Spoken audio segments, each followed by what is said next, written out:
The dust cloud on the horizon announced the arrival of the stagecoach before the rumble of wheels could be heard.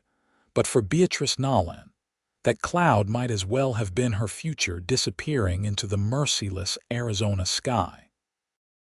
Her gloved hand rested protectively over her swollen belly as she stood abandoned on the wooden platform of Valentine Station, Wyoming Territory, 1878. Her trunk and 2 carpetbags the only companions that hadn't betrayed her. The late afternoon sun cast long shadows across the weathered planks beneath her feet. Beatrice shifted uncomfortably, her back aching from standing so long, but there was nowhere to sit. The station attendant had disappeared into his office after giving her a pitying look that made her want to scream. 8 months pregnant and abandoned by a husband who had promised her the world but delivered only heartbreak. Valentine was supposed to be their fresh start. Thomas had written about the opportunities, the land they would claim, the home they would build together. Instead, he had sent her alone on this journey with a promise to meet her, only to leave a hastily scrawled note with the station master. Found better prospects in California. Sell the tickets and go home to your father. But there was no home to return to. Her father had made it painfully clear that if she chose Thomas Nolan, she was choosing to leave the family fold forever. Pride had kept her from writing when things first began to sour, and now desperation kept her frozen on this platform, unsure of her next move. The stagecoach drew closer, kicking up more dust. It wasn't the one she had arrived on 3 hours earlier, but another line coming from the east. Beatrice turned away, unwilling to face more curious stares from arriving passengers. Her situation was humiliating enough without becoming the subject of frontier gossip. "Madam, you've been standing here going on 4 hours now." The station attendant had emerged again, his weathered face creased with concern. "That baby ain't gonna wait much longer by the looks of it." "You got someplace to go." "I'm waiting for my husband," she lied, the words bitter on her tongue. The man's expression told her he knew better. News traveled fast in small towns, and by now, the telegraph operator had likely shared the contents of the messages he'd sent frantically eastward on her behalf. The stagecoach rumbled to a stop, horses snorting and stomping. Beatrice kept her eyes fixed on the distant mountains, willing herself not to cry. She had done enough of that already. "Last stop, Valentine," called the driver, climbing down from his perch. Passengers began to disembark, a family with 2 young children, a businessman in a dusty but fine suit, and finally, a tall figure who paused at the foot of the steps, his eyes scanning the platform until they found her. He stood apart from the others, broad-shouldered beneath a worn leather duster, a Stetson pulled low over his brow. The fading sunlight caught the badge pinned to his vest, and Beatrice felt a surge of both relief and trepidation. A lawman. Perhaps Thomas had run afoul of the law, and this man was here to question her. But as he approached, his expression held no suspicion, only a strange recognition that made her heart flutter uncertainly. He removed his hat, revealing tousled sandy hair and eyes the color of a summer sky. "Mrs. Nolan." His voice was deep, with the slightest hint of a southern drawl. Beatrice nodded, unconsciously straightening her posture despite the burden of her pregnancy. "Yes, how did you? I'm Marshal Matthew Morgan." He glanced at her belly, then back to her face with a gentleness that made her throat tighten. "I've been waiting for you." Beatrice felt lightheaded suddenly, whether from exhaustion or surprise, she couldn't tell. "Waiting for me? I don't understand." The marshal stepped closer, picking up her carpetbags with ease. "Your father sent a telegram when you left Kansas City, asked me to look out for you." His eyes held a truth he wasn't speaking. "Said you might need some help getting settled." Pride made her stiffen. "My father disowned me, Marshal." He wouldn't. Not your father, Herbert Nolan, madam. Your stepfather, Judge Charles Blackburn. The name hit Beatrice like a physical blow. She hadn't heard it in 6 years, not since her mother's remarriage, a union she'd rejected by running off with Thomas at 17. The judge has been keeping tabs on you, Marshal Morgan continued, his voice lowered to prevent the curious onlookers from overhearing.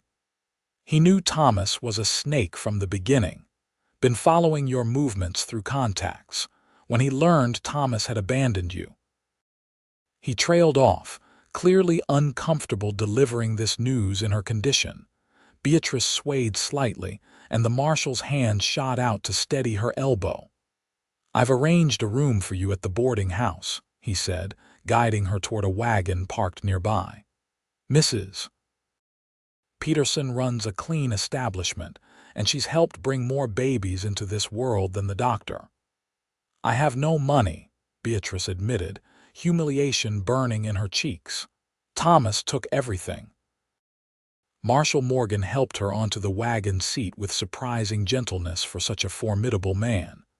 "Judge Blackburn has seen to that as well. There's an account at the bank in your name." He climbed up beside her and took the reins. "You'll want for nothing, Mrs. Nolan." "Please," she said, suddenly unable to bear the name any longer. "Call me Beatrice." Something flickered in his eyes, approval perhaps, as he nodded. "Beatrice then, and I'm Matthew to my friends." As the wagon pulled away from the station, Beatrice felt something unexpected amid the wreckage of her plans, a tiny flicker of hope, as delicate and persistent as the life growing inside her.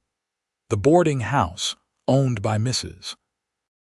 Peterson, was a 2-story white clapboard structure with green shutters and a wide porch adorned with rocking chairs. It sat on a corner lot 2 streets from Valentine's main thoroughfare, close enough to town, but removed from the saloons and general noise that characterized frontier settlements. "This is it," Matthew said as he helped her down from the wagon. "Best place in Valentine for a lady." The front door opened before they reached it, revealing a stout woman with silver-streaked dark hair pulled into a severe bun. Despite her stern appearance, her eyes were kind as they assessed Beatrice. "So this is our mother-to-be," she said, wiping her hands on her apron. "I'm Harriet Peterson. You poor dear, you look dead on your feet. Come inside before you collapse." Beatrice allowed herself to be ushered into a cozy parlor while Matthew brought in her trunk and bags.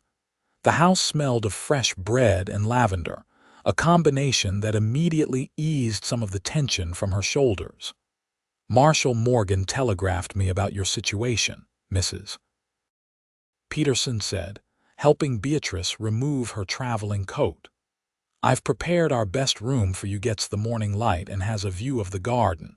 You'll stay here until after the baby comes, and then we'll sort out what's next." The kindness of these strangers was almost more than Beatrice could bear. After months of Thomas's increasing coldness, of feeling like a burden rather than a wife, compassion felt foreign, dangerous, even as if accepting it might somehow make her more vulnerable. "I don't want charity," she managed to say, though her exhaustion made the words less firm than intended. Matthew had returned and stood in the doorway, hat in hands. "It's not charity, Beatrice. It's family looking out for you, even if it's not in the way you expected." Mrs. Peterson guided her to a comfortable chair. "Rest here while I fetch you some tea. You look like you haven't had a proper meal in days." When the older woman disappeared into the kitchen, Beatrice looked up at Matthew, finding it difficult to reconcile this imposing lawman with the messenger of her estranged stepfather's concern. "Why did the judge really send you?" she asked quietly. "We haven't spoken in years." "I defied him, embarrassed my mother. He can't possibly still care what happens to me." Matthew sat in the chair across from her, leaning forward with his elbows on his knees. "Judge Blackburn and I go back a long way. He presided over my first case as a deputy marshal in Missouri." Took me under his wing, you might say." He paused, seeming to choose his words carefully. "The judge is a proud man, and yes, he was angry when you ran off with Nolan. But your mother never gave up on you, and neither did he. They've been tracking your whereabouts through contacts, friends, law enforcement. When your mother passed last winter—" "My mother is dead." Beatrice's voice cracked, her hand instinctively going to her throat where she still wore the small locket her mother had given her on her 16th birthday. Matthew's face softened with regret. "I'm sorry. I thought you knew. Pneumonia took her in January." Tears spilled down Beatrice's cheeks, the grief of this new loss compounding her already fragile state. "Thomas never told me. There were letters from home at the beginning, but he said they were just trying to make me come back, that reading them would only upset me." Understanding dawned on Matthew's face. "He intercepted your mail. The judge suspected as much. After your mother's passing, the judge became determined to find you to make things right. When we discovered Thomas had been writing to a woman in California while getting you to sell your mother's jewelry to fund his business ventures." "How could you possibly know that?" Beatrice whispered, shocked at this revelation. "The judge has connections, and I have a badge. Between us, there's not much stays hidden for long." Matthew's jaw tightened. "Thomas Nolan has left a trail of debts and broken promises across 3 territories. You're not his first wife, Beatrice." The room seemed to spin around her. "What are you saying?" "Thomas Nolan married a shopkeeper's daughter in Colorado 2 years before he met you. Never divorced her. Then there was a widow in Nebraska with a nice farm. He's wanted for fraud, theft, and abandonment in multiple jurisdictions." Beatrice felt sick, remembering all the times Thomas had disappeared for weeks on business, always returning with gifts and explanations that now seemed transparent as glass. "I'm such a fool." "No," Matthew said firmly. "You were young and wanted to believe in love. That doesn't make you a fool, it makes him a predator." Mrs. Peterson returned with a tray bearing tea, bread, and preserves. "Eat something, child. Whatever troubles you're carrying can wait until you've got some strength back." Beatrice managed a few bites and sips under the watchful eyes of her hosts. As the food revived her, practical concerns began to surface through her emotional turmoil. "If what you say about Thomas is true, then my marriage was never valid," she said finally. "This child will be born without a father, without a name." Matthew and Mrs. Peterson exchanged a look that Beatrice couldn't interpret. "That's something to worry about later," Mrs. Peterson said firmly. "For now, you need rest. The room is ready and I've laid out a nightgown. Marshal Morgan, perhaps you could return tomorrow when Beatrice has had a chance to recover from her journey." Matthew stood, settling his hat back on his head. "Of course. I'll check in with the bank about your account and bring the papers tomorrow." He hesitated. "Beatrice, I know this isn't what you planned, but Valentine is a good town. Folks here look out for each other. You'll find your footing." After he left, Mrs. Peterson helped Beatrice upstairs to a cheerful room with floral wallpaper and crisp white curtains. The bed looked so inviting that Beatrice nearly wept with gratitude. "Thank you," she said as the older woman turned down the covers. "I don't know how I'll ever repay your kindness." Mrs. Peterson patted her hand. "There's been enough talk of payment and debt today. What you need is sleep." She paused at the door. "And Beatrice, whatever that man did or didn't do, the child you're carrying is innocent. Remember that in the dark hours when doubt comes calling." Alone at last, Beatrice changed into the borrowed nightgown, her fingers tracing the unfamiliar embroidery at the collar. As she settled into the most comfortable bed she'd felt in months, she finally allowed herself to fully absorb the day's revelations. Her mother was gone. Her marriage was a sham.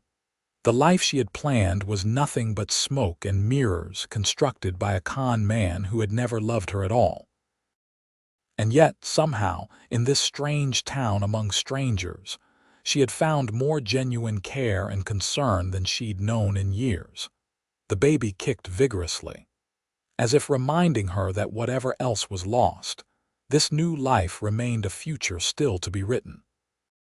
With that thought holding the worst of her fears at bay, Beatrice drifted into an exhausted sleep, dreaming of her mother's garden and a pair of kind blue eyes that promised safety in a world that had proven anything but safe. Morning brought a clarity that sleep often provides. Beatrice woke to sunlight streaming through the east-facing windows, illuminating dust motes that danced in the golden rays. For a disorienting moment, she couldn't remember where she was, reaching instinctively for Thomas, before the previous day's revelations came flooding back. A light knock at the door preceded Mrs. Peterson's entrance with a breakfast tray. "Good morning, dear. I thought you might prefer to eat up here today rather than face the other boarders just yet." Beatrice sat up, grateful for the thoughtfulness. "Thank you. What time is it?" "Just past 8. "You slept nearly 14 hours. Mrs. Peterson set the tray across Beatrice's lap: eggs, toast, preserves, and a pot of tea. "How are you feeling this morning?" "Like I've been trampled by a herd of cattle," Beatrice admitted with a weak smile. "But better than yesterday, Mrs." Peterson nodded approvingly. "Marshal Morgan will be by at 10 to discuss matters. I've laid out a dress that should accommodate your condition. Belonged to my niece last year. It's not fancy, but it's clean and will do until we can see about getting you some proper things." The dress in question was a simple navy calico with white piping, modified with extra fabric panels at the waist. It was far plainer than anything Beatrice had worn since leaving home, but practical in a way that suited her new circumstances. "You've thought of everything," Beatrice said, surprised by the older woman's efficiency. "When you've lived as long as I have, you learn to prepare for life's unexpected turns." Mrs. Peterson's face softened. "I lost my own husband when I was carrying our second child. Had to remake my entire life. It can be done, Beatrice." After breakfast and with Mrs. Peterson's help, Beatrice dressed and arranged her hair simply. Looking in the mirror, she barely recognized herself. Gone was the fashionable young wife with elaborate curls and ribbons. In her place stood a woman whose eyes held the knowledge of betrayal, but also a newfound resolve. By 10 o'clock, she was seated in the small parlor that Mrs. Peterson reserved for private visits. When Matthew arrived, she noted that he'd made an effort with his appearance. His shirt was pressed, his face freshly shaved, though his sun-weathered features and the small scar along his jawline spoke of a life lived outdoors and sometimes dangerously. "You look better today," he said by way of greeting, setting his hat on a side table. "Amazing what proper rest can do," she replied. "Mrs. Peterson says you have papers for me." Matthew sat across from her, pulling documents from inside his vest. "First, a bank draft from Judge Blackburn. He set up an account with $500 to start a sizable sum out here." Beatrice's eyes widened. "That's extremely generous." "The judge feels he has years to make up for," Matthew said simply. "There's also this." He handed her an envelope bearing her stepfather's distinctive handwriting. With trembling fingers, Beatrice broke the seal and unfolded the letter within. "My dear Beatrice, words cannot express my regret for the rift between us these past years. Your mother never gave up hope that we would reconcile, and in her final days, she made me promise to find you and offer whatever support you might need, whether or not you chose to accept it. I was too harsh, too unbending in my judgment of your choices. A failing that has cost us precious time we cannot recover. Whatever you may think of me, please know that this assistance comes with no strings attached. It is yours by right as the daughter of my heart, if not my blood. Should you wish to correspond, I will welcome it." Should you wish to maintain your independence, I will respect it. The choice, as it always should have been, is yours. With deepest affection and hope for your future, Charles' tears blurred Beatrice's vision as she folded the letter. She had spent so many years nursing her anger at the judge's ultimatum that she had never considered he might harbor regrets of his own. "He really sent you all this way just to deliver this?" she asked, still processing the gesture's magnitude. Matthew shifted in his seat. "Not exactly. The judge asked me to ensure your safe arrival and see to your immediate needs, but I was already headed to Valentine on official business." He hesitated. "I'm the new territorial marshal for this district. This is my permanent posting." "I see." Beatrice wasn't sure why this information made her heart beat faster. "So you'll be staying in Valentine?"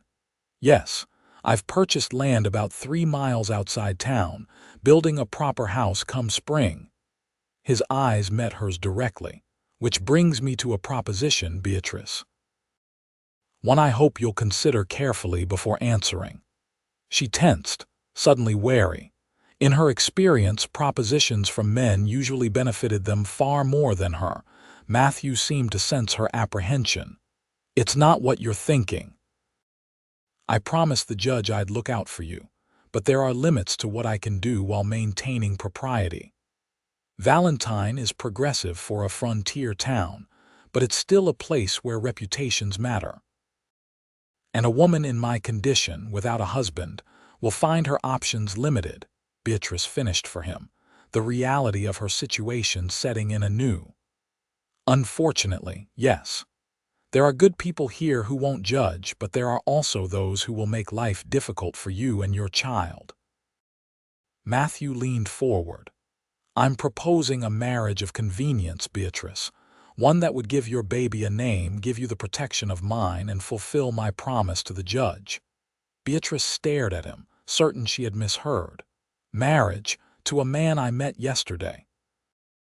"Have you lost your mind, Marshal?" "Possibly," he acknowledged with a wry smile that transformed his serious face momentarily. "But hear me out. I'm 32 years old, established in my career with land and savings. I've reached a point where I want to build something lasting, something beyond chasing outlaws and keeping the peace. And you think an instant family with a woman you don't know and another man's child is the way to do that?" Beatrice couldn't keep the incredulity from her voice. "I know it sounds mad," Matthew admitted, "but I've known of you for years through the judge's stories. I know you're educated, principled, and brave enough to start over when necessary. Those are qualities I respect. That hardly constitutes knowing me, Marshal." "No, it doesn't," he agreed. "Which is why I'm not asking for an answer today. Take time, a week, a month. Get to know me. Decide if you could tolerate sharing a life with me." Beatrice shook her head, struggling to process his proposal. "And what would you expect from such an arrangement? Surely you want more than just a housekeeper with a ready-made child." Matthew's expression grew serious again. "I would expect mutual respect, honesty, and partnership. I would raise your child as my own with all the rights and privileges that entails. As for other matters—" A faint flush colored his tanned cheeks. "That would be entirely at your discretion. I'm not proposing this out of physical attraction, though I'd be lying if I said you weren't a beautiful woman." The compliment caught her off guard, warming her face. It had been so long since anyone had spoken to her with such straightforward admiration. "Why would you do this?" she asked softly. "The truth, please." Matthew was silent for a long moment. "Because I've spent 15 years upholding the law, seeing the worst of what people do to each other. I've escorted prisoners to hangings, tracked killers across deserts, and buried more colleagues than I care to count." His voice grew rough with emotion he clearly rarely displayed. "I'm tired of death and destruction, Beatrice. I want to build something, protect something that matters. A family of my own would be that something." The raw honesty in his confession moved her more than any practiced flattery ever could have. Still, the memory of Thomas's promises was too fresh, the wound of his betrayal still bleeding. "I can't give you an answer now," she said finally. "But I appreciate your candor, and I will consider your offer seriously." Matthew nodded, seemingly relieved she hadn't rejected him outright. "That's all I ask." He stood, retrieving his hat. "I'll check in on you regularly, but don't feel any obligation. The judge's support is unconditional, regardless of what you decide about my proposition." After he left, Beatrice remained in the parlor, staring out the window at the bustling main street of Valentine. Women with baskets, cowboys on horseback, children playing in the dusty road, ordinary lives being lived while hers had been turned upside down in the span of 24 hours. Marriage to Matthew Morgan would solve her most pressing problems. It would give her child legitimacy, provide financial security, and offer protection in a frontier town where a lone woman was vulnerable. But marriage had already proven to be a trap once. How could she trust again so quickly, especially with a man whose motivation seemed too altruistic to be believed? And yet, there had been something in his eyes when he spoke of building something that mattered, a loneliness that echoed her own, a yearning for connection that transcended physical desire or convenience. The baby kicked sharply, making Beatrice wince and place a hand on her belly. "What do you think, little one?" she whispered. "Should we trust the marshal or make our own way?" As expected, no answer came beyond another forceful kick. This decision, like so many before it, would be hers alone to make. The following days fell into a pattern. Beatrice would breakfast with Mrs. Peterson, and the other boarders a young school teacher named Emily, an elderly widower who worked as the town clerk, and occasionally travelers passing through. She would then help with light chores around the boarding house, rest in the afternoon, and in the evenings, Matthew would visit. Their conversations gradually evolved from awkward formality to genuine interest. Beatrice learned that Matthew had grown up on a small farm in Tennessee, lost his parents to typhoid as a teenager, and joined a U.S. Marshal as a tracker after proving his skill during a manhunt for a bank robber who'd fled through his hometown. Matthew, in turn, discovered Beatrice's love of literature, her talent for sketching, and her surprisingly practical knowledge of farming skills her father had insisted she learn despite her mother's objections that they weren't ladylike. "My father believed education should be useful as well as ornamental," she explained one evening as they sat on the boarding house porch. The October air had turned crisp, and she wrapped a shawl tighter around her shoulders. "He said any woman might find herself having to manage a farm or business if widowed, so I should know how to read a contract and plant a field." "A forward-thinking man," Matthew observed, rocking gently in his chair. "You must miss him." "Every day," Beatrice admitted. He would have hated Thomas on sight, probably would have run him off with a shotgun. She smiled sadly at the thought. "But I was 17 and thought I knew everything. Most of us do at that age." Matthew's voice held no judgment. "I was convinced I'd strike it rich mining in Colorado. Nearly died of exposure my first winter before a marshal found me half frozen in my pathetic excuse for a cabin." These exchanges built a foundation of understanding between them, but Beatrice remained cautious. Each night she weighed her options, considering what life as Mrs. Morgan might entail versus striking out on her own with her baby. Her decision was forced when, just over a week after her arrival in Valentine, she awoke before dawn to a sharp pain and dampness between her legs. The baby was coming, nearly a month earlier than expected. Mrs. Peterson took charge immediately, sending the elderly boarder for the doctor and helping Beatrice back to bed. First babies often take their time, she reassured her. "We have hours yet to prepare." But this baby was impatient. By the time Dr. Wilson arrived, Beatrice was already in active labor, pain racking her body in waves that left her gasping and clutching the brass headboard. "Send someone for Marshal Morgan," she managed between contractions, surprising even herself with the request. "Are you certain, Mrs. Peterson asked, wiping Beatrice's forehead with a cool cloth. "Yes," Beatrice gasped. "He should be here." Whether it was fear of facing motherhood alone or some deeper recognition of what Matthew had come to mean to her in such a short time, Beatrice couldn't have articulated. She only knew that she wanted him nearby. Matthew arrived just as the sun was cresting the eastern hills, his usually composed demeanor shattered by concern. Mrs. Peterson intercepted him in the hallway outside Beatrice's room. "She's asking for you," the older woman said, her expression unreadable. "Is that appropriate?" Matthew asked, his hat crushed between his hands. "Ordinarily, no, but these are hardly ordinary circumstances." Mrs. Peterson's stern features softened slightly. "She's frightened, Marshal. Whatever is between you two, she needs a friend right now."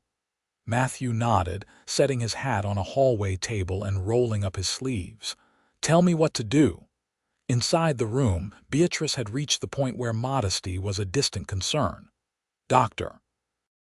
Wilson worked efficiently at the foot of the bed, while she rode waves of pain that seemed to have no end and no beginning, just a continuous tide of agony.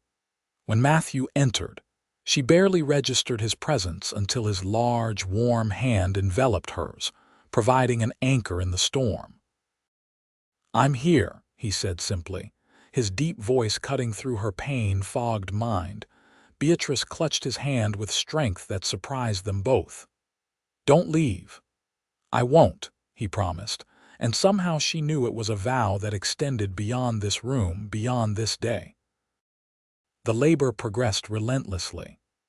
Once, in a moment of despair, Beatrice cried out that she couldn't continue, that it was too much.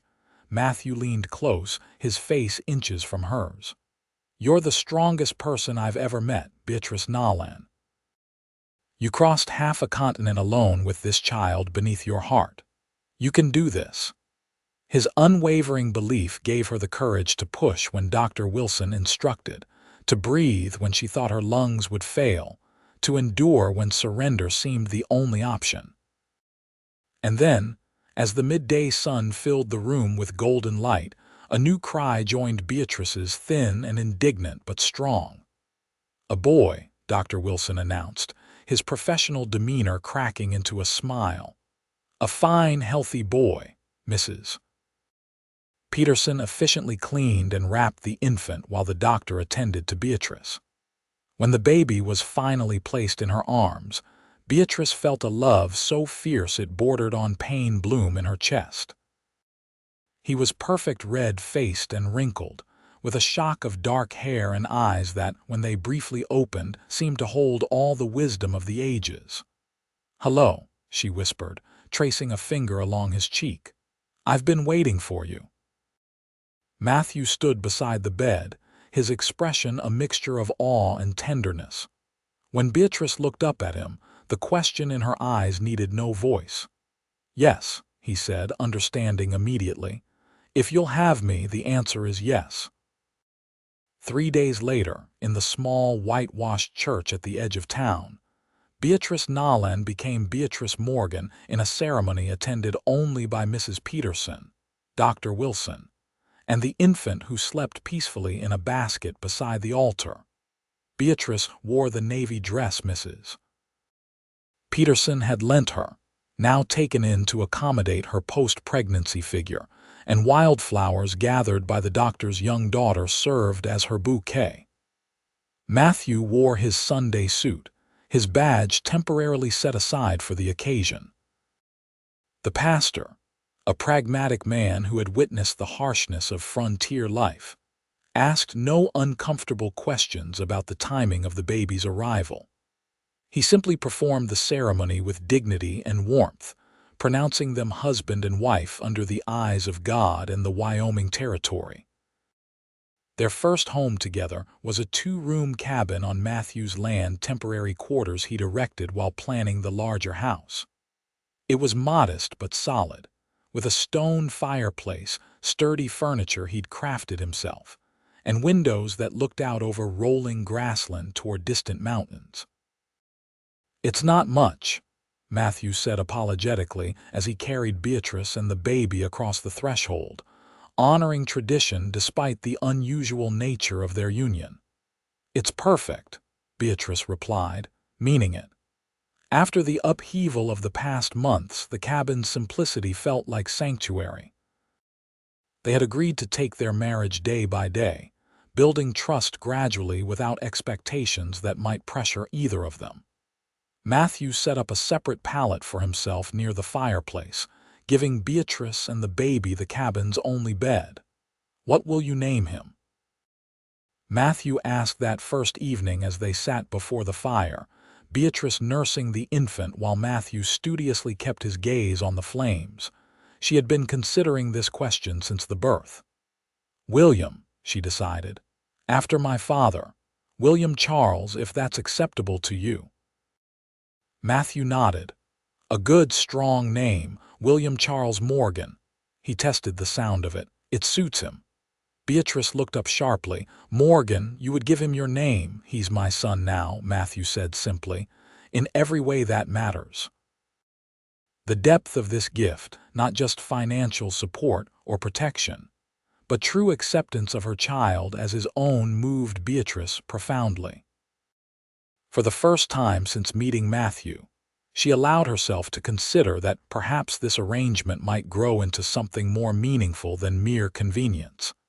As autumn deepened into winter, the small family established routines that gradually knit them together. Matthew continued his duties as marshal, but arranged his schedule to be home most evenings and Sundays. Beatrice recovered her strength and turned her attention to making the cabin a home, planting a small winter garden with hardy vegetables and planning a larger one for spring.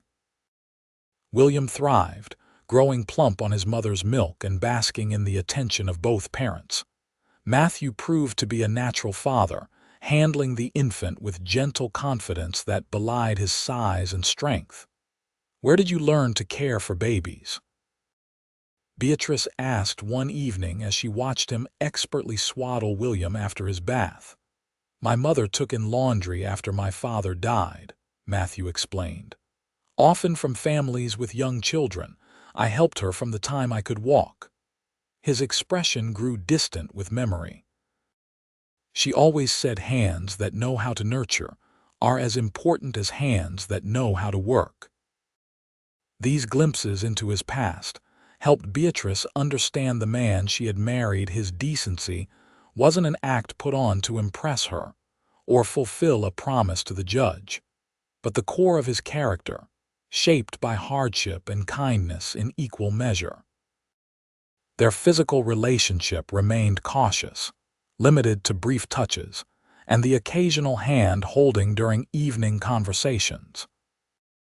Matthew never pressed for more, though sometimes Beatrice caught him watching her with a warmth that made her wonder what it might be like to truly be his wife in all ways. As Christmas approached, Matthew spent long hours in the small barn adjacent to the cabin, refusing to let Beatrice see what he was working on. "A surprise," was all he would say, his eyes twinkling with boyish excitement that transformed his usually serious face. On Christmas Eve, after William was asleep in his cradle, Matthew led Beatrice to the barn, his hands covering her eyes. "Ready?" he asked, his breath warm against her ear. "Yes," she replied, curious and touched by his enthusiasm. When he removed his hands, Beatrice gasped. Before her stood a rocking cradle of polished pine, intricately carved with wildflowers and birds around the edges. Beside it was a matching rocking chair, equally beautiful in its craftsmanship. "Matthew," she breathed, running her fingers along the smooth wood. "These are exquisite. When did you learn to carve like this?" "My grandfather taught me," said. "Idle hands led to mischief, so he put a knife in mine and showed me how to make something beautiful." Matthew watched her face anxiously. "Do you like them?" "Like them. They're the most thoughtful gifts I've ever received." Impulsively, Beatrice stood on tiptoe and pressed a kiss to his cheek. "Thank you." The simple gesture seemed to affect him deeply. His hand came up to touch the spot her lips had brushed, and his eyes darkened with an emotion Beatrice wasn't ready to name. "I have something for you too," she said quickly, leading him back to the cabin where she retrieved a package wrapped in brown paper and string. "It's not as magnificent as your gifts, but—" Inside was a hand-knitted scarf of deep blue wool that matched his eyes, along with a small framed sketch she had done of William sleeping in Matthew's arms, a moment she had captured one Sunday afternoon when Matthew had dozed off with the baby on his chest. Matthew stared at the drawing, visibly moved. "This is how you see us." "Yes," Beatrice admitted softly, "as you truly are."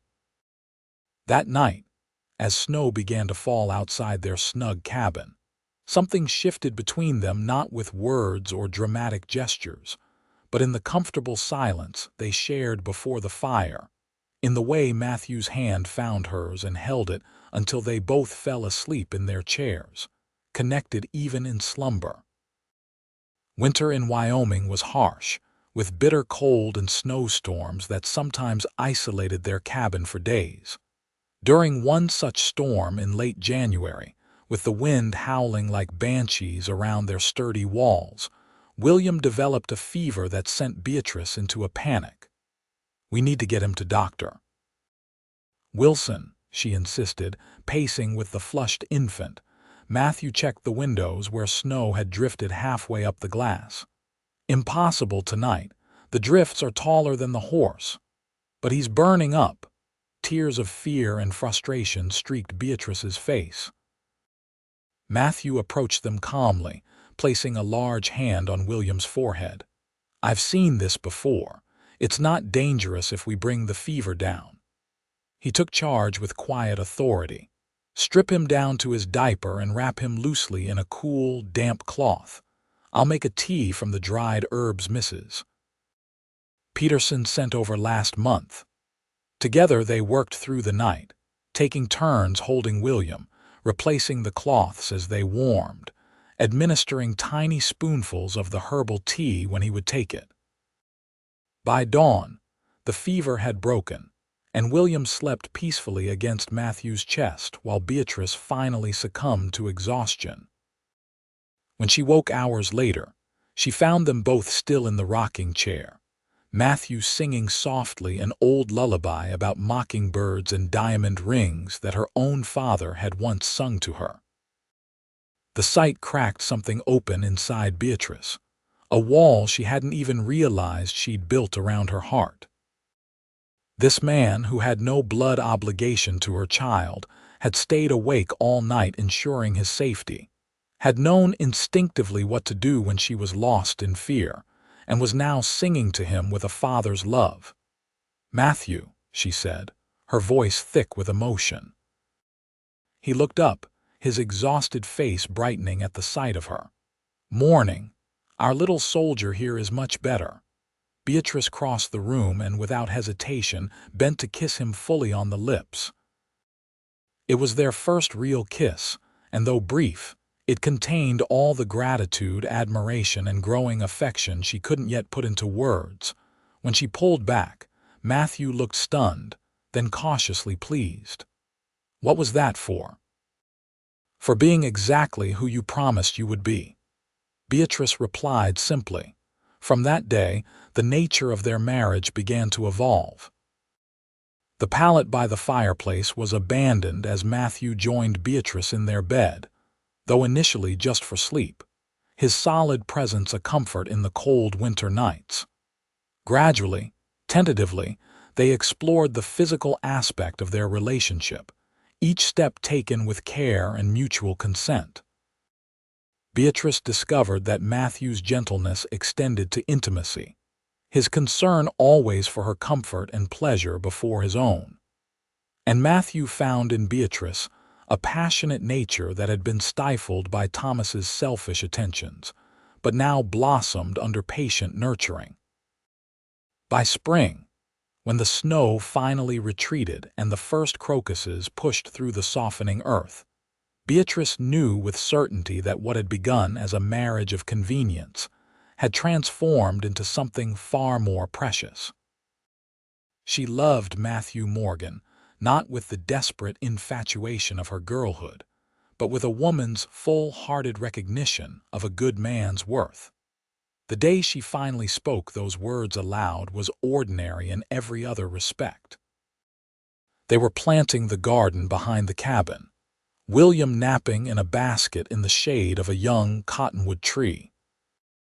Matthew was explaining his plans for the new house they would build that summer, 2 stories, with a proper kitchen and rooms for the additional children they now spoke of as an eventuality rather than a possibility.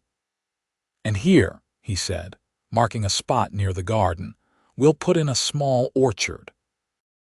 Apple trees take years to bear fruit, but they're worth the wait." The simple statement, so focused on their shared future, so confident in its permanence, made Beatrice set down her trowel and turn to face him fully. "I love you," she said, the words emerging with the naturalness of a long-held truth finally acknowledged. Matthew stilled, his hands covered in rich black soil, his eyes finding hers with an intensity that made her breath catch. "Say that again." "I love you, Matthew Morgan." Beatrice smiled, suddenly shy despite the intimacy they now shared. "I thought you should know." He closed the distance between them in 2 strides, heedless of the seedlings in his path, and pulled her into his arms. "I've loved you since I saw you standing alone at that station," he confessed, his voice rough with emotion. "Too proud to break even when you were broken, too strong to give up even when giving up would have been easier." Their kiss tasted of earth and promise and spring, and when William woke demanding attention moments later, they included him in their embrace, a family no longer defined by convenience or circumstance, but by choice and love. The summer of 1879 brought the construction of the main house, a handsome 2-story structure with a wide porch and large windows designed to capture both the morning and evening light. Matthew hired men from town to help with the frame and roofing, but insisted on doing the finishing work himself, with Beatrice as his partner in decisions about every detail. In August, they received a visitor. Judge Charles Blackburn arrived unannounced, his imposing figure softened somewhat by the passage of years since Beatrice had last seen him. He stood awkwardly on their porch, hat in hand, until Beatrice set aside her initial shock and welcomed him inside. The reunion was stilted at first, years of estrangement creating barriers that even goodwill couldn't immediately overcome. But William proved to be the bridge they needed, his sunny disposition and obvious health delighting the judge, who revealed a grandfatherly tenderness Beatrice had never witnessed during her tempestuous teenage years. "He's thriving," the judge observed as William demonstrated his newfound crawling skills across the cabin floor. "As are you, my dear." "I am," Beatrice agreed, exchanging a warm glance with Matthew. "We both are." Over the 3 days of his visit, Beatrice and the judge gradually reconstructed their relationship on new terms, not as rebellious stepdaughter and authoritarian parent, but as adults who had both made mistakes and learned from them. On his final evening, as they sat on the porch watching the sunset paint the distant mountains gold and purple, the judge cleared his throat awkwardly. "I owe you both an apology and a thank you," he said, addressing Matthew. "The apology for my manipulation in bringing you two together, and the thank you for making it work beyond my wildest hopes." Matthew raised an eyebrow. Manipulation. The judge had the grace to look sheepish. I may have embellished certain aspects of my concern when I contacted you about Beatrice. My primary motivation was finding her a good man who would treat her and her child with the respect they deserve. You were matchmaking, Beatrice realized, astonished. All that talk about duty and promises, you were playing Cupid. I prefer to think of it as judicial intervention in a case of potential compatible interests. The judge replied with a hint of his old pomposity, though his eyes twinkled with unaccustomed humor. The evidence suggested you would suit, and my judgment has been vindicated by the results. Matthew laughed, the sound rolling across the prairie. Well, Your Honor, I can't argue with your verdict in this case, though next time, perhaps a more direct approach. There won't be a next time, the judge assured him. My matchmaking days are behind me, but I would like, if you're amenable, to be part of your lives going forward, a grandfather to William and any future children you might have. Beatrice reached for his hand, covering it with her own.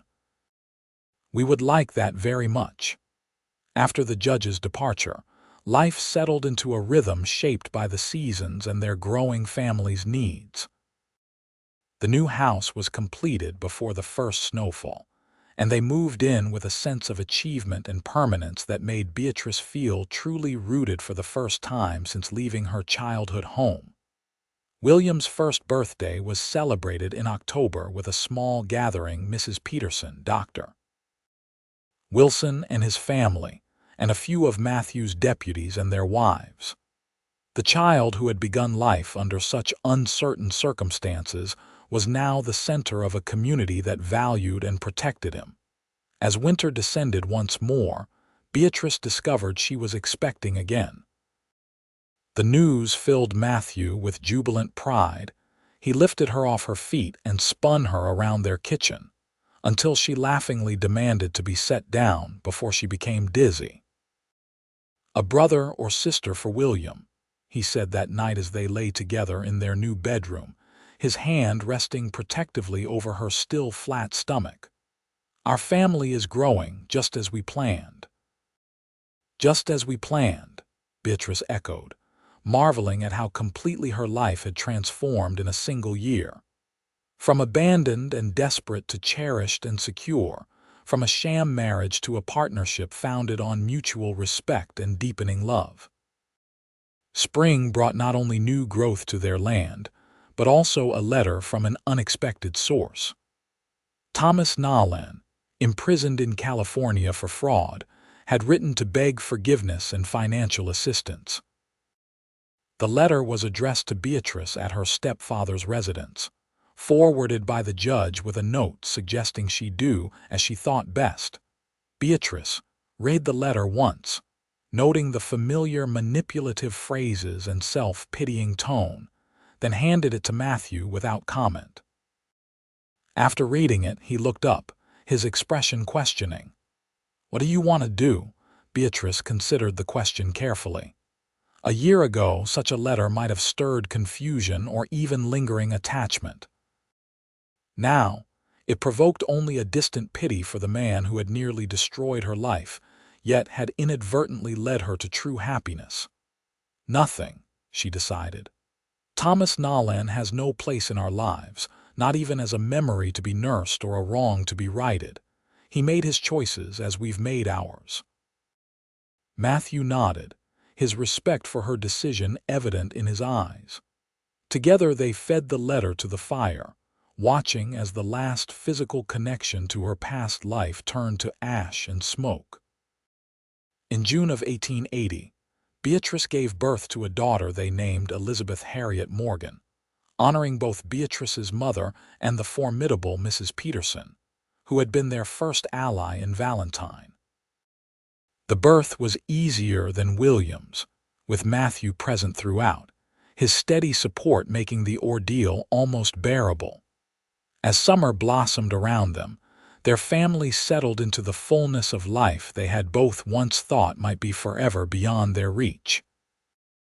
Matthew continued his work as marshal but increasingly delegated duties to his deputies, preferring to spend time on their expanding ranch. Beatrice established a small school in one room of their house, teaching William and eventually other children from neighboring homesteads. One evening in late August, as they sat on their porch watching William chase fireflies across the yard while baby Elizabeth slept against Matthew's shoulder, Beatrice was struck by a memory. "You remember what you said to me that day at the station?" she asked. "Your exact words." Matthew smiled, the years of sun and wind having added character rather than age to his handsome face. "I said, I've been waiting for you." "Yes." Beatrice leaned against him, contentment warming her from within. "It seemed so strange at the time. How could you have been waiting for someone you'd never met?" "But I was," Matthew insisted, his arm tightening around her. "Even before I knew your name or saw your face, I was waiting for what you would bring to my life: purpose, family, love. I just didn't know it would arrive in the form of a stubborn, pregnant woman abandoned at Valentine Station." Beatrice laughed softly. "And I never imagined salvation would come in the form of a tall marshal with a ridiculous proposal." "Ridiculous?" Matthew pretended offense. "I thought it was rather practical." "It was both," Beatrice conceded, turning to kiss him as the first stars appeared in the darkening sky. "And the best decision I ever made." As night fell completely, they gathered their children and moved inside, closing the door on the vast Wyoming landscape that had become their home. The life they had built together wasn't perfect. There were still challenges, disagreements, and the ordinary difficulties that any family faces. But it was real, rooted in truth and mutual choice rather than fantasy or desperation. For Beatrice, who had once stood alone and afraid on a station platform, and for Matthew, who had searched for meaning beyond his badge and gun, their unexpected union had provided the rarest of gifts, a love that had grown from respect and kindness into something as enduring as the mountains that watched over their growing family. And when William, now a young man of 20, eventually asked how his parents had met and fallen in love, they told him the unvarnished truth about a woman left alone, a marshal who had been waiting without knowing it, and the journey they had taken together from strangers to family. It was a story that taught him more about love's true nature than any fairy tale ever could. For in the end, the strongest bonds aren't forged in the heat of passion or the glow of romantic illusions, but in the daily choice to face life's challenges side by side, to build something lasting in a world where so much is fleeting, and to recognize that sometimes the greatest love stories begin not with love at first sight, but with the simple human kindness of one person reaching out to another in their moment of greatest need.